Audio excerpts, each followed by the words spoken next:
Welcome to Eye on Sports, where we delve into the biggest Butler County sports topics.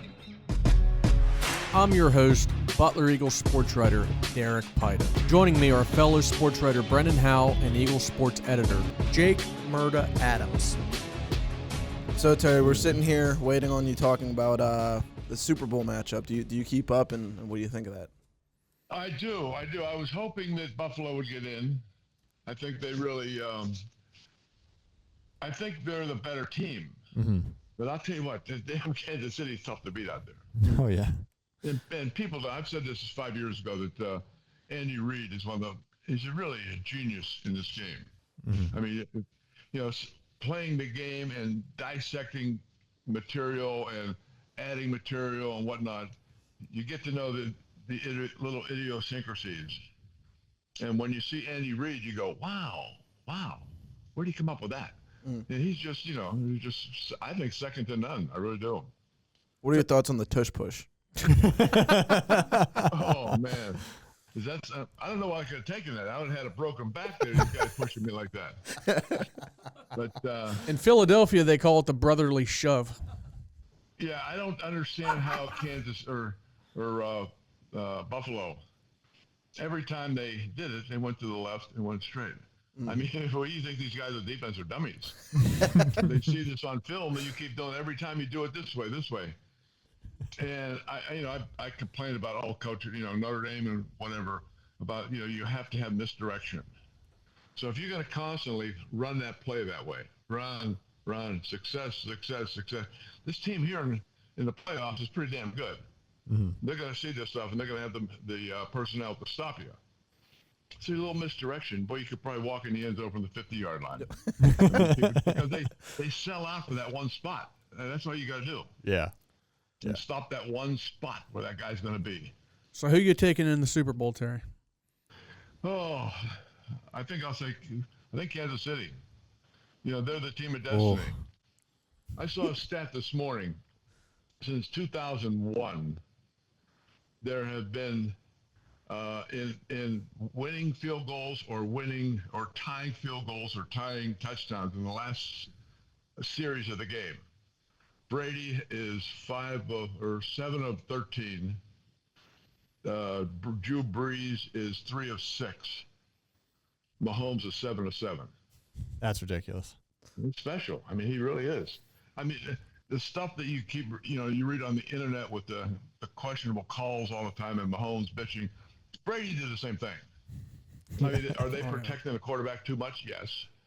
To the detriment of the defense. I feel sorry for these defensive people. They can't breathe on the quarterback without getting a penalty. Oh, come on. You don't feel that bad for him. You would have loved it if you had these rules. Oh, I would have loved it. Yeah, now I'm pissed off that I can't. I didn't have that. Well, Jake is an Eagles fan, so he takes some exception there. Yeah, I think I'm going to have to cut this interview short today. Sorry, Terry. Yeah, who's the Buckeye fan?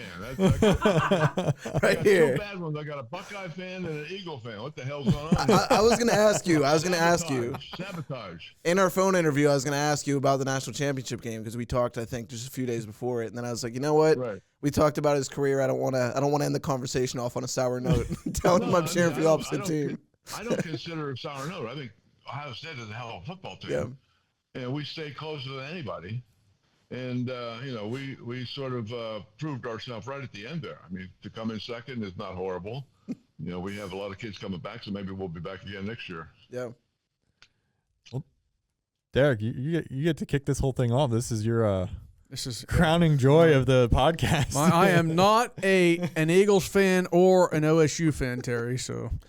Bigger on that. There you go. Now, can you guys still see me? Yeah. Yep. Okay, now I can see you better. Before you were so damn small there. Okay, we got you. Who was who?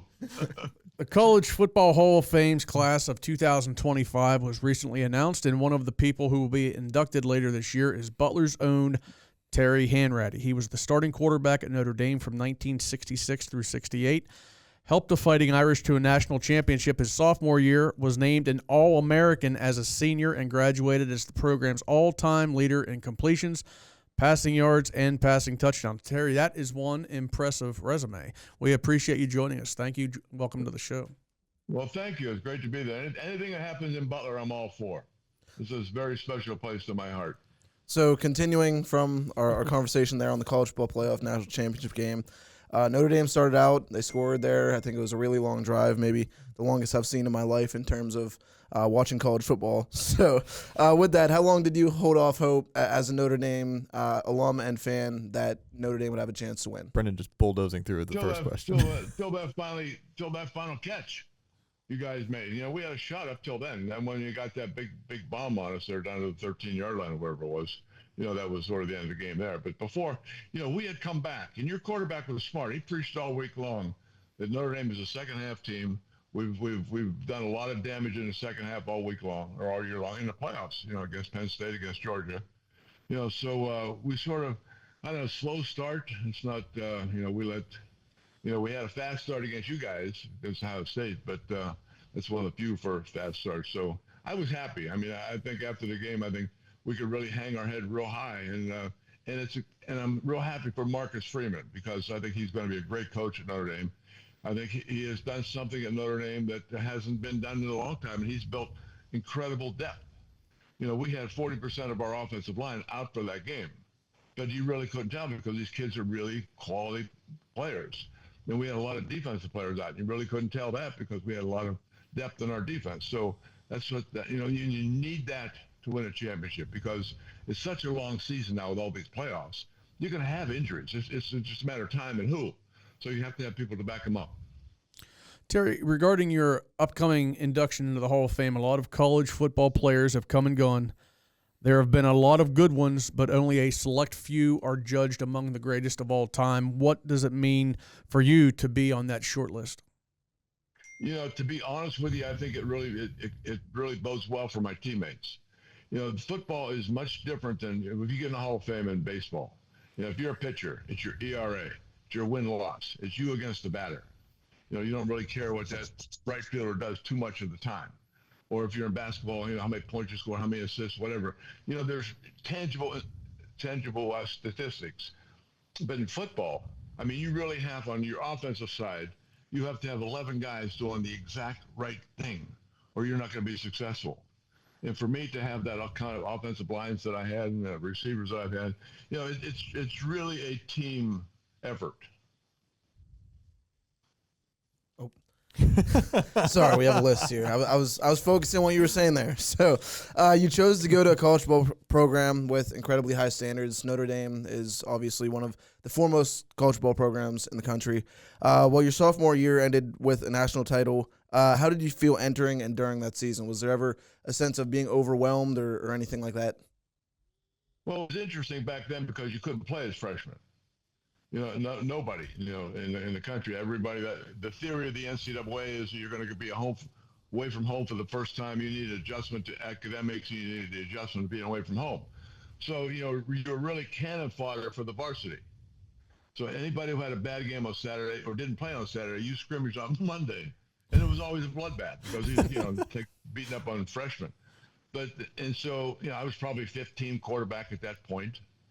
Then we went into our spring practice, and I really lit it up pretty well. And I won the job of my second semester of my freshman year in spring training, and kept it from there. But it was, we had a lot of, we had my class. Now you see all these, everybody's taking, you can only have one quarterback per year. So we had 4 quarterbacks my freshman year.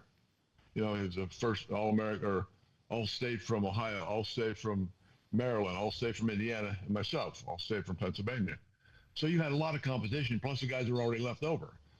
So you were really going at it day in and day out. The coaches would shift you, first team, second team, third team, shift everybody around, see how everybody played with everybody. But, it turned out very well. You taking a step back a little bit more to your Butler days. You were saying earlier, obviously this is a special place for you. What was it like playing for our Art Bernardi? I've heard stories from these guys and from stuff that I've read, like that he was a pretty tough coach. So what can you tell us about those days when you were in high school playing under him? Well, Art was very tough and very fair until my senior year when we taught him how to throw the football. That's what we were able to. Before that, we would look like Ohio State of Woody Hayes, 4 yards in a cloud of dust. But then my senior year, I think we had 299 points. We lit it up pretty good. But Art was And Butler was a great stepping stone to get into D1 football because that was the greatest football in the country right there in Western Pennsylvania. And back then, Butler was, you could put them with any team in the country. We had that kind of material. If you look, I think it was someone told me that Art's 20-year run at Butler has 62 Division I players. Wow. Now that's quite a number. And they weren't, fluke schools. Saul went to Michigan State. Mike Kelly came to Notre Dame with me. And, we went to Alabama. We went to, everywhere. Let me say it was quality team. And the teams we played were quality players also. So it was, it was a great conference. You guys were a bunch of high school kids too. So like, while you're dealing with the seriousness that Art's bringing to the table and you guys are trying to, play elevated level of football, who's there like cracking the jokes, breaking the tension? Who on the team was the one trying to keep things a little bit light when it needed to be? I've always done that. From tormenting Mike Junta to tormenting Jack Lambert. I consistently did that from Butler High School on through the pros. So I always enjoyed humor. I always like to push it a little bit, and so that was always my background. Any podcast safe examples that you can give us? Not many, but there were a lot. The one on Lambert, one of the great ones on Lambert, was we had your locker was sort of a big square, the old Steeler locker room, and I was the first locker room because I was number 5, so I was the lowest number. So Lambert was sort of across the way. So we had at the top of the lockers is where you kept your shoulder pads. So when you could practice, you pull them down, put them on, blah blah. So I figured it's a little boring here. So if I put 2 glasses of water under Lambert's shoulder pads, so he pulls them down, boom, down it. He knew damn well who did it. He looked over and got a cup of coffee in her hand and said, "Good morning, Jack. Good morning, Jack." And he's just glaring at me, right? So I catch him for 3 straight mornings doing the same damn thing. And it got boring. I finally went up to him and said, "Jack, you're just too easy. I'm bored. Tomorrow morning, when you come in, get on your stool, lift up your shoulder pads. If there's water, you take them and throw them in the trash." Next morning, he comes walking in, proud as a peacock, right? Looks over me and just glares at me. He goes, gets the shoulder pads. No water. Right, so he puts it down. He's really happy. Next morning, I had water there. Puts it right down. Terry, you're lucky you're still alive. Well, I had it all figured out as a quarterback and as a teammate. So he wasn't allowed to hit me. So, in another life, you're not playing football. You think you might have been a comedian? No, I couldn't have gone down that road. I just like to have fun and keep everything good and loose. Already inducted into the College Football Hall of Fame is your coach at Notre Dame, Ara Parseghian. It's been over 50 years since he coached a game, but his name still resounds when great coaches are discussed. What did he say to you that convinced you to attend Notre Dame, and how did he relate to his players with the Fighting Irish? Well, it was interesting in Butler. Art Bernardi took me aside, and he said, I was sort of like in the middle of Art's tenure at Butler, right? And he said, listen, you're not going to go, because back then, if you went 2 states away from your hometown, that was a big travel. The first time I ever got on an airplane was when I went to visit Michigan State. And so, Kareem, Lou Alcindor, Kareem Abdul-Jabbar, when he went from New York City out to UCLA, everybody said, what the hell's that all about? Why is he going so far? Now it's a common deal. But back then it wasn't. So Art would say, listen, he said, you're not going to go to California to go to college. Be true to them. Don't take a trip just to see what California looks like. Same thing in Florida. Don't do that. You're not going down there. Alabama, you're not going there. Pick a couple schools within, a couple state radius, and be honest to them. And I was almost signed, sealed, and delivered to go to Michigan State, because Duffy Daugherty, and that's when Michigan State was the cream of the Big Ten. And so Duffy Daugherty was a great coach. He had great talent up there. And then I got a call from John Ray, who was the defensive coordinator of Notre Dame, and he was a recruiter for Western Pennsylvania. And he said, Coach Parseghian is going to be in Pittsburgh. Can you meet him for lunch? And I did. I met him down in the old Hilton Hotel, right at the tip of the park there. And we sat there about 2 hours. Had lunch. And the funny thing about lunch is that, I'm looking at the menu. It's, it's noon or 1 o'clock, whatever. and I see this steak sandwich there, right, for $4.95. Then I'm saying to myself, if I get that, because I don't have steak at home. I said, if I get this, does he think I'm gouging him? I said, no, I can't do it. I can't. So I went for the club sandwich for $1.80 with French fries. I got French fries on the side. But we sat there for 2 hours. And I said, this is it. I mean, this is the guy. We didn't talk football the whole time. We talked life, we talked family, we talked everything else. And I went home and told my mother, I said, I'm going to Notre Dame. He said, what about Michigan State? I said, well, I just met the guy I want to spend the next 4 years with. And Aaron was so true. The NIL that you see so much now. There was an NIL back then, but it was hidden. I mean, I was offered cars, I was offered money, I was offered a house, I was just about everything except for Notre Dame. They offered me $18 a month in laundry coupons, non-redeemable. So you either did your laundry or throw them in the trash. So it was, I don't know how I was 17 years old at the time. I don't know how I made that great a decision being that young, but I did. And Aaron was a phenomenal person and a great guy to work with. And, I can remember when I had have a bad game. I remember Michigan State, against Southern Cal. And Monday practice, he called me aside. He said, what do you think happened out there? All those interceptions. I said, well, Coach, sometimes it looks like there's no defensive backs. Sometimes it looks like there's 15. And he looked at me, cocked his head like he always does. Says, okay, get ready for practice. That's all he said. And then he went on to the next game. So he was a coach. He was a great individual, cared about everybody graduated. He had a 100% graduation rate, and it was wonderful. Terry, after that great career at Notre Dame, you were drafted by the Pittsburgh Steelers in 1969. On one hand, it was a homecoming for you. On the other, you were headed to a franchise that had never won a playoff game and had won just 13 combined games in the previous 4 years. What were your thoughts at the time of becoming a Pittsburgh Steeler? I was happy to be coming home. At that time, you don't really look at the roster, who was on the roster, but then once you got there, you realize, back then people don't realize it. Chuck Noll is an absolute genius, because when he came into town, he had a way that he wants to get it done. And think about it today, Chuck, our rookie year, I was his first, it was his first draft class. Joe was number 1 green, and I was number 2. And you look back in how Chuck wanted to really develop this thing. And our rookie year, we were 1-13. Now, today's deal, how many coaches would have been fired if they go first year 1-13? Just about half of them. Very few people would have the patience to keep a coach. But you got to give the Rooney family all the credit in the world, because they understood what Chuck wanted to do and what his goals were, that he wanted to build from within. He's the first guy that said, I'm going to draft the best player on the board. Not I want to draft quarterback. I want to draft the running back. Who's ever the best players he took. And he did it. I mean, we're 1-13, 5-9. I think then 9-5, then Super Bowls. So with that, you mentioned drafting the best player on the board. The year after you were drafted, they drafted another quarterback named Terry Bradshaw. Were you told at the time by Coach Noll that he was going to draft him, that there was going to be an open competition or anything like that? No, not before the draft. He called me, after they drafted Terry. He called me in Fort Bragg, North Carolina, when I was there for basic training, because I was in the National Guard. Back then, either National Guard or you were in Vietnam.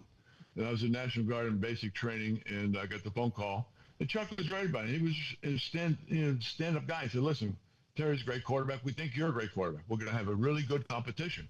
I said, that's all I asked for. That's all I asked, So that was and Terry, to this day, we're best friends. I mean, we all got along very well together. So it was, contested on the field, off the field, no. Still good friends. And Yeah. Terry, I think, is still the best. He's the most underrated quarterback ever. What about him impressed you in practice? Like you see the game highlights now. Like for us, especially Brendan and I being young, we never saw that dynasty. Like what was it about him in practice that impressed you? Well, he had a big arm, no doubt there, and he was fast. The only problem he had is, we had at Notre Dame, we had a really balanced attack. We ran the ball, we audibled a lot. We did all those things that they did in the pros. We did in the pros later. So Terry really, he knew how to throw the ball. He knew if he got in trouble, he's just going to run like he ran. when at the beginning he ran too quick. He get back to the step of the ball, boom, he take off. Didn't really let the development in the offensive line, didn't let the development in the pattern go. And, once he learned how, you got to, and I see it today, you see all these guys coming up blitzing. And all of a sudden, everybody wants to throw the ball when they see a blitz, and they get sacked. Well, back then, we should run a trap right up the middle. You put your guard on a defensive back who's trying to blitz up the middle, and you got a big hole, and you break their blitz pattern. So it's those little things that Terry didn't understand, but once he got into it, then it turned out very well. At some point in your tenure there, you guys start to develop, like you said, you go from 1-13 to 9-5 a few years later. Then Super Bowls start coming. When did you realize, or did you even realize in the moment that this team was special, that there was going to be something coming here? Like I don't know how aware you can be in that moment when you're day-to-day grind, trying to get through, trying to win games and all that stuff. So like, did it ever click to you as like, this is going to be a very unique team? Probably about the third year. You sort of, when Mike Webster was drafted, it's like, well, this is a joke. How you dropped a center from Wisconsin who's basically 5'11", 218. That's very small for an offensive lineman. Now, Mike turned out to be the best center of all time. So they, excuse me, knew more than I did. Mike put on a lot of weight. He pounded that iron. And you could see these guys developing, when you bring in Swan and Stallworth in the same class. I never forget the time after one of the practices. And it was one of those, rookie camps. And I'm sitting there after practice in my locker, and Chuck comes in and sits down beside me. He said, "What do you think of Stallworth?" I said, "Damn good. I mean, the guy really good." He said, "Yeah, we were going to." I mean, he was almost giggling. He said, "We were going to draft him number 1." But back then, they had a thing called the Blesto. That was a group of guys, the Bears, Lions, Eagle, whatever it was, and they put all their material together. So Blesto had Stallworth at, I think, 4'7". Steelers had him at 4'5". The Swans out in Southern California is the pretty boy All-American from the Trojans, right? So they figured he's not going to last. So they take Swan number 1, and if we're going to take Stallworth number 1, they figured take a chance. Boom, and they get him in, I think, was it 4th round, something like that. Mm-hmm. So a pretty good draft. Yeah, so back to your relationship with the other Terry, and Terry Bradshaw. You ended up being his backup. As a competitor, what was that like for you, kind of accepting that role? And was there any, like, I don't know, were you ever upset that you were the backup or anything like that? Well, you always want to play, and you practice every day like you're going to start. So, that was the role that you were given. So it was, one of those, and it was back then, that there was no movement. So you couldn't say, I'm going to play out my contract and go here. This is just too really complicated. And, the teammates that everybody's together for a long period of time back then. So, and then the teammates, the camaraderie you have there, and it's just the absolute teamwork is just was difficult to even think about making a move. So you just did the best you could. Terry, 5 players from that 1970s defense are now in the Pro Football Hall of Fame. You were teammates with all of them: Joe Green, Jack Lambert, Jack Ham, Mel Blunt, and Donnie Shell. And I'm sure all those guys that you played with on the defensive side of the ball were well-behaved gentlemen off the field. On the field, who would you say was the meanest of the Steel Curtain? Well, Joe got the nickname of Mean Joe Green, but off the field, Joe was just, Joe's just an absolute wonderful person to be around. But, he was very competitive on the field. But one guy that nobody messed with was Ernie. Okay. Ernie Holmes. Yeah. Ernie he was out there. So you just didn't know what Ernie was going to do from day to day. Arrowhead. So I think that, Arrowhead, that was when we went down to, I don't know whether the first or second Super Bowl when he had that Arrowhead. I forget now. But we got taking the bus from the airport down to the hotel and, park in front of the hotel, and there's fans there, and you see about 4 kids with arrowheads carved in their head. Well, whoa, he actually is starting something here. This is scary. But no, I think Ernie would be the person that you'd be concerned the most with. I definitely didn't He's think the only guy on the team. I'll put it this way: I mess with everybody. Ernie's the only guy I didn't mess with. I was just about to say, if you're messing with Jack Lambert, you must not have been scared of him. But that answers my question. And you mentioned those guys, and it's a travesty that LC is not in the Hall of Fame, and it's a travesty that John Kolb is not in the Hall of Fame. I mean, those two guys. There are other guys that are sort of marginal, great players, but those two guys, it's just ridiculous that they're not in the Hall of Fame. Terry, one thing I thought about asking you, this isn't on the ones I sent you, but I really want to get your thoughts on this. You go 1975, you're on that Steelers team that wins their second straight Super Bowl. The next year, you find yourself with the expansion Buccaneers. Was that like a culture shock for you, going from the top of the NFL to the bottom? Well, I thought that would be a really good move, because here you got a young team, you got all this experience under your belt, and you could really go down there and groom. And when I first went down, they were practicing in shorts and T-shirts. I'm going, whoa, it's 75 degrees out there. I said, this is really nice. But then when you saw the beating you had to take to never get to that point, it was because that was a bad team, because it just didn't have the talent that I was used to. We'll put it that way. But Steve Spurrier was there with me, and Steve was starting, and we're getting ready to play the Steelers. And John McKay is the head coach who knew absolutely no football, but he was in the walkway there, first day of practice for the upcoming game. And he called me and said, Terry, come here a minute. I said, yeah, coach. He said, I think it'd be good for football if you'd start against your Steelers this week. And I wanted to say, who came up with that one? So it was really funny, because we practiced all week long, and they had me come in. All the coaches, the Buccaneers, had me come in and go over what the Steelers do on both sides of the ball. So, it was a day off, too. So, well, you might come in your day off. No, that's fine. So I come in, and I'm up on the chalkboard, and all the coaches are behind me, right? I'm starting to put all the stuff on the board up. So I'm trying to explain this, that. I look around, they're all, did you do that? I said, yeah. I said, we could audible to basically our whole offense, our whole playbook. I mean, it was, everybody just was on the same page. They couldn't understand it. And then we go to Pittsburgh, and the game starts. Then the fun started. And, I'd go drop back to pass. LC would blow through there, grab me, set me down. Get back to pass. Lambert blitz. He'd come in and set me down. Joe do the same thing. Burnett, same thing. Then at halftime, John McKay says, let's put Steve in, see if he can't get something going in the second half. I was all for that. And they just beat the hell out of Spurrier. They were coming, knocking the hell out of him. He come off the field limping, holding his ass, and he goes, oh, man. He said, your boys will carry you. That's right. Anyway, and at that time, I had enough football, playing football, organized football from like fourth grade. And I had, my arm was not great at that point. It was really, I think I had Tommy John before Tommy John had it. And so I said, I don't want any more injuries. This is my final. I didn't tell anybody that. This is my final year. Yeah, it was. I mean, you wanted to get on, but you can't. Back then, you didn't make generational money. Mm-hmm. Now these kids can make generational money. So you really had to get onto your life's employment. So that's when I decided, this is it. Let's start something anew. Terry, you are a retired stock trader, I'm told, now living in Connecticut. Correct. So how are your golden years treating you? Tell us what is Terry Hanratty? How do you pass the time these days?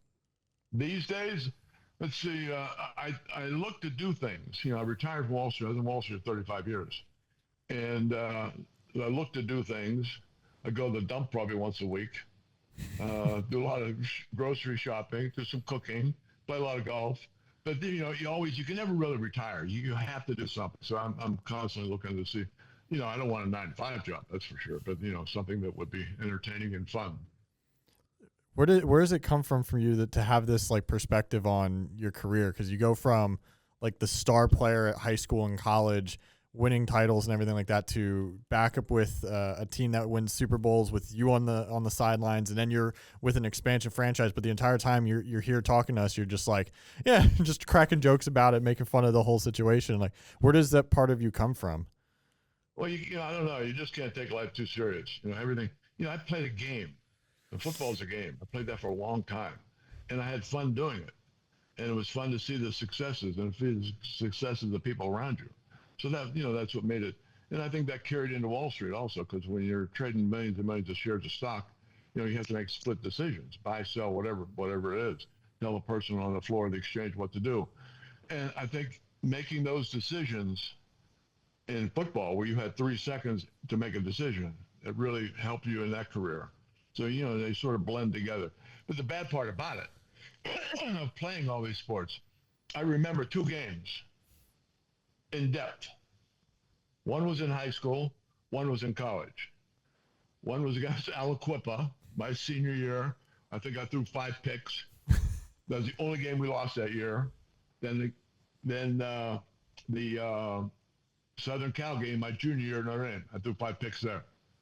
And I'm thinking, wait a minute, how the hell was I any good? Every time I think about football, I think Aliquippa, Southern Cal. I go, whoa, what is this thing? I can't block those 2 games out of my mind. So it's a battle. Terry, this Notre Dame helmet here, I'm sure you could see it on the table. It's actually it's autographed shiny. by Rocky Blyer. And boy. You were teammates with Rocky in college and, of Right. course, with the Pittsburgh Steelers. What kind of relationship were you able to form through the years with Rocky? Oh, it's still very good. I mean, Rocky's a dear friend. I mean, Rocky, people don't realize, and I try to tell people all along, when he first got back from Vietnam, he stayed with my family and I for a while, and we'd work out together. And, people don't realize how bad he was. I'd have bet everything in the world he'd ever put on a uniform for the Steelers again. And you tell me you're going to rush for 1,000 yards? Oh, anything you want, you can have. But Rocky, determination. Mr. Rooney, our senior, wanted to send him to law school. He said, Rocky, you don't have to play this football stuff. I will pay for everything in law school. No. I want to come back. I got to do it. Okay. And Chuck was good. Chuck let him take another year to rehab, and brought him back, and Rock made the team, and everything from there. Rock was a great player. He really was. He turned out very good. We had a great time in college together. He was our cap. He was a year ahead of me. He was a captain when I was a junior. He was a senior. We've had a close relationship ever since. Yeah, and so you said that you like to stay busy in your retirement. Is there anything that you haven't done that you would like to do? Anything on your list there that you're like, hey, I want to go out and do this? Nothing is glaring. No, for some reason, I'm not a huge traveler. I'd rather drive in a car than I do in an airplane. But sometimes when we just went to Paris over the past summer, so that's a tough drive there. But we went to Paris and went down to Normandy. I'll tell you what, if you've never been to Normandy, everybody must go. I mean, that is a life-changing experience. When you walk on the beaches of Omaha and Utah, I go, whoa. I mean, it just hits you. It's all around. I mean, thank God I made that trip. If you were terrible segue away from that here, but if you were named GM of the Steelers for this offseason, what are like the two Why or don't you tell me when they're winning Super Bowl? well, because this is the job. How would you try to get them back to the Super Bowl? You got like one offseason, you got to make like 2 or 3. What are 2 or 3 decisions you think need to be made this offseason? I've preached for many, many years in many, many levels that you cannot win without a great offensive line. Mm-hmm. It's history. Look at it. You've never seen a team won a Super Bowl with a bad offensive line. I don't know the personnel in Pittsburgh, but they did not mesh well. Is it the coaching? I don't know. I would have to be there to be able to see that and look at films and whatnot, what technique they're trying to teach. But you must start from in. Chuck did it in Pittsburgh. When he came in, he started with the defensive line. He got Joe Green. Boom, not bad. They got L.C. Greenwood. Not bad. That's a good start for the first year. Then you got John Kolb. And, he started building he was building up here. He got the quarterback here. Yeah, second round or whatever. But in the first round with Terry coming up. But, that's what you have to do. These people, they want to go for the running back. They want to go for the quarterback. I say, why are you doing this? If you can't protect the quarterback or you can't open a hole for the running back, why do you need them? Start up front. And I think that's what they should do. And I think they should give Fields a job. Not get it, but I think he's going to earn the job. I don't think that, obviously you can't afford 2 starting quarterbacks. Mm-hmm. So that leaves Russell Wilson, to go his way. But I think Fields gives him that second. He played very well. I was surprised when they made the switch, but I understand why. Because Tomlin owed Russell a shot of see what he could do. And he did very well. At the beginning, then he sort of tailed off. But Fields gives you that added deal with his feet. So you got to give him that. So then Bill, but they're getting old too. They're getting old on defense. Mm-hmm. So I give Hayward all the kudos in the world because I didn't think they should have signed him last year. Yeah. But he probably has one of his best years ever last year. So he proved me wrong. So that gives him another year because I think he could probably do that, at least spot play. Mm-hmm. But you've got to, they need a big overhaul. They really do. And it's not a bad time to do it. Doesn't look like they're going to, though. Doesn't seem like they're going to. So, unfortunately, I like that you go with Fields there because I tell these guys almost every day that I want him to be the quarterback. So I think he deserves a really good shot. I think he played well. I think he was more disciplined than he was in Chicago. I heard in Chicago he liked to throw the ball up for grabs, but he didn't with Pittsburgh, so that's good. And I don't know what they're going to do with the receiver. I don't know. Is he going to play or not? It's you sort of wonder what's going on there. But it's a different breed now. So, I hope Tomlin realizes that he may not be able to coach the way he coached 20 years ago. It's a different athlete he has out there. I know last question I want to ask Terry. At least I want to. Let's have him weigh in on the Brendan situation here. Terry, so Brendan back after the game said that we are going to brought keep up every week. Every week. After the game, when Ohio State lost to Michigan earlier this year, he said the season is over, basically cancel it, throw it out. Doesn't matter if they win the national championship. The season was a failure. And they go and win the national championship a couple weeks ago. So what are your thoughts on that? Does he have the right to celebrate his national championship or does he have to forfeit all rights to celebration this year? I'll tell you, when you come out with a statement like that, that's pretty strong. Hey, he said that. You're really on the edge of being a true fan. The truth, those people in Columbus, they don't have anything else to do, so they got to be a Buckeye football. You can see them, but now that you're in Pittsburgh, so you should have a little bit of that have rubbed off a little bit. But, the world, after that Michigan game, everybody, they were 21-point favorite going into the game. Got him at home, lost 3 previous games. I think that's bigger than Appy State beating Michigan in the Big House. Wow. Yeah, and that could be. What I was thinking there's no way in hell Ohio State should have been surprised if anything. And that's a pretty good beating you took too. The score wasn't horrible. You took it. But as far as the beatdown, that was pretty good. Michigan was ready to play. You guys weren't. Yeah. But as far as going out, and I applaud Ryan Day because he brought the team back. He kept them together. That was a big deal after that game. It really was. The emotion of the team was flat. But Day had to bring them back, and he did a great job. Yeah, and what I was thinking there was you said that the 2 games that stick out to you were both losses, important losses. So I was thinking maybe you would kind of agree with me there that with all the wins you had, you were winning the national championship, USC still sticks in your mind. So I guess I was wrong there. I played the game and I caused the loss. Terry, as you can tell, we're all football fans here, and working in Butler, we obviously have a connection with this place now, and your name is still held so high in these parts, and I can't tell you how much we appreciate you joining us today. Well, thank you. Appreciate it. Thanks for the laughs. Good show, guys. Good job. We encourage you to subscribe to the Butler Eagle YouTube channel and Apple or Spotify podcasts or your favorite podcast platform. Follow us on Instagram and Facebook at Alter Eagle Podcast and at Butler Eagle News. Goodbye.